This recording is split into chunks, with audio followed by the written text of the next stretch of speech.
ইন্নাল হামদালিল্লাহ আসসালাতু ওয়াসসালামু আলা রাসূলিল্লাহ ওয়া আলা আলিহি ওয়া সাহবিহি ওয়া মান ওয়ালা।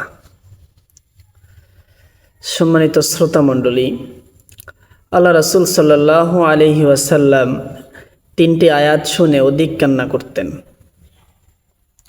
তার মধ্যে একটি হলো ওয়ালা সাউফা ইউতিকা রব্বুকা ফাতারদা, আপনার রব আপনাকে অচিরেই দান করবেন, অতঃপর আপনি খুশি হয়ে যাবেন। রাসূল করিম সাল্লাল্লাহু আলাইহি ওয়াসাল্লাম সাহাবীদেরকে বললেন, সাহাবীরা শোনো, ওয়াল্লাহি ওয়ালা আরদা ওয়া ওয়াহিদুম মিন উম্মতি ফিন্নার, কিয়ামতের দিন আমার একজন উম্মত যদি জাহান্নামের আগুনে জ্বলে, জাহান্নামের আগুনে পতিত হয়, তাহলে আমি রাসূল খুশি হব না। রাসূল সাল্লাল্লাহু আলাইহি সাল্লাম উম্মতের জন্য কত মায়া করতেন, উম্মতের জন্য তিনি অনেক কান্না করতেন।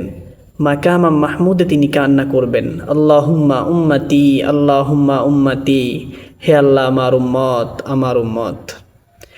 তাহলে উম্মত হিসাবে আমাদের করণীয় হচ্ছে রাসূল সাল্লাল্লাহু আলাইহি ওয়াসাল্লামের সুন্নাহগুলো পালন করা, আল্লাহ সুবহানাহু ওয়া তাআলার বিধানগুলো মান্য করা। আজকে পর্যন্তই, আবার দেখা হবে অন্য কোনো ভিডিওতে। আসসালামু আলাইকুম ওয়া রাহমাতুল্লাহ।